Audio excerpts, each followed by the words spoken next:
Hello, I'm Mantastic'c and Fantastic, and today I'm going to be talking about my Dark Rose self-co-op farming for limited time dungeons. So, due to the release of super level limit breaking, or changing a card from level 110 to 120, we now have a sudden greater need for having lots of in-game coins and super snow globe dragons, because you need 1 billion in-game coins to go from 110 to 111 along with 5 super snow globes. So it's quite easy to go through your stash with very little time, because it's just quite a costly procedure. And while we do have Shura 3 or Worlds of Carnage 3 in order to refill ourselves, they give about 1 billion coins and maybe 4 or 5 or so super snow globe dragons.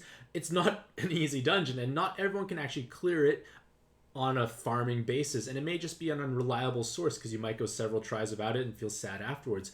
But with that being said, we now have stronger limited time dungeons in order to play, and the two that I have in mind are Super Snow Globe Dragons for Gathering of Snow Globe Dragons for Super Snow Globes, and Revenge of the King Diamond Dragon for coins. And if you play those two repeatedly, you'll be able to amass a modestly nice haul of both monster experience, Super Snow Globes, and in-game coins for all that super level limit breaking.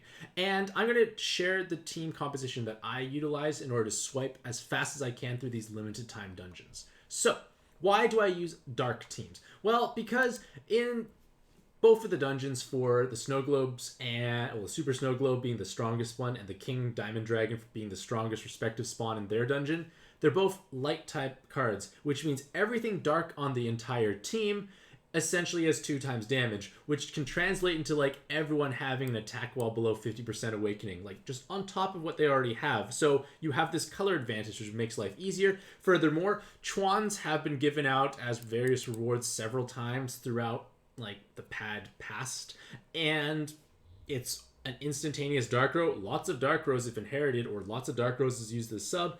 But point of the matter is that is quote unquote farmable, accessible, and for at least myself, I have tons of Fallen Angel Lucifers. I have a whole harem of them, and I just stick them on my team because I have so many of them, and they just deal large amounts of damage. Point of the matter is, I feel like it's reasonably easy team building requirements to a certain extent, because Pantheons or Farmables can definitely work.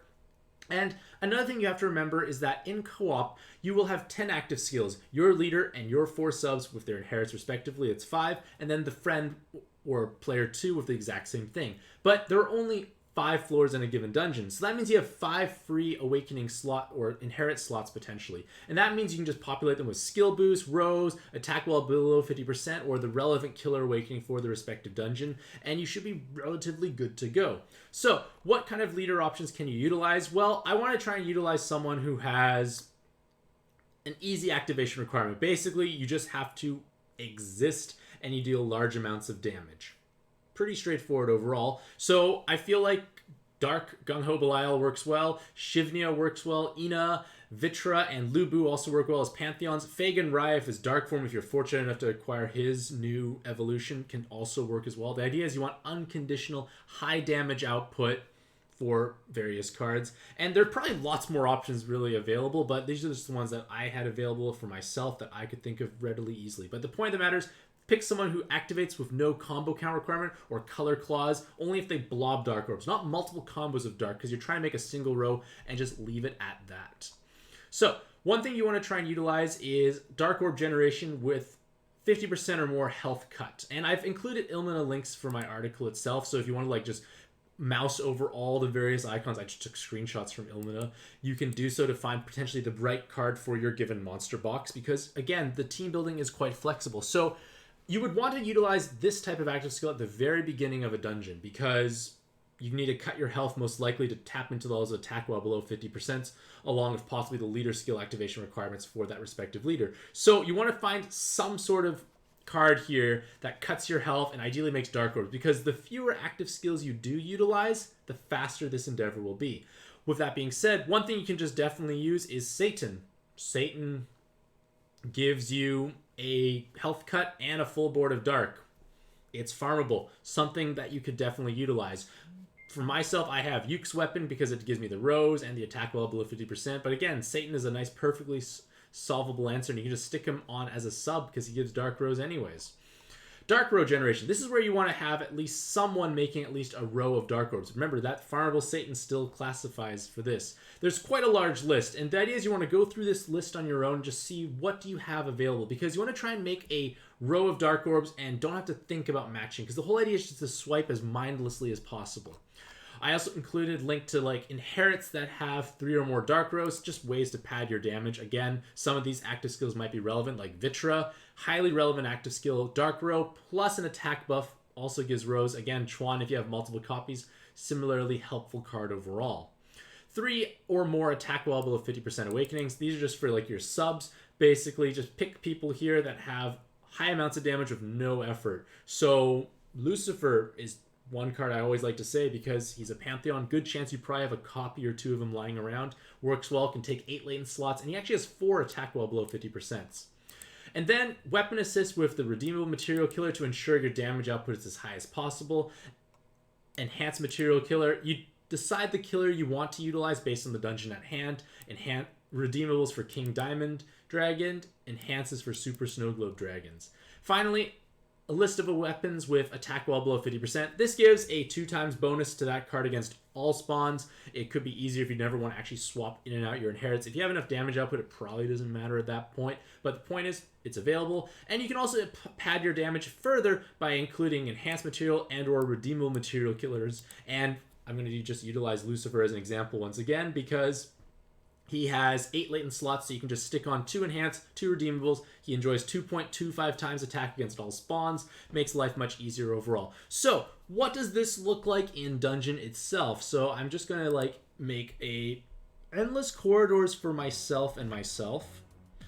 And basically, what I want to do is just kind of pretend this is a 5-floor dungeon, because these limited time dungeons don't actually have preemptive. So bring your health down to 1 is perfectly acceptable. And I'm not going to show this specific team breakdown because the idea is you look in your monster box and see which of these things are available for yourself. But I could just narrate. So I'm using Yuke's weapon, who cuts my health, makes a dark row. Again, you could use various other cards to do so. And then once I've cut my health, if you get a Heart Skyfall, it probably is advantageous to actually utilize another health cut. So I could have, like, say, Chuan's Inherit. This will cut my health a bit more as well. Definitely help keep myself below. I swipe, go to the next floor.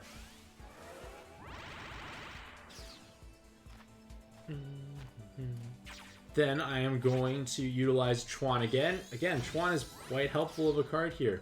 And I just swipe, and obviously in Endless Quarters things are dying, but they're also dying in the Snow Globe Dragon Rush and whatnot, so it's perfectly fine. We're going to turn 4. Again, I have another row style inherit on Mantastic'c. Again, it all depends on which one is available in your monster box. There's no right or wrong answer. Just what works for your box.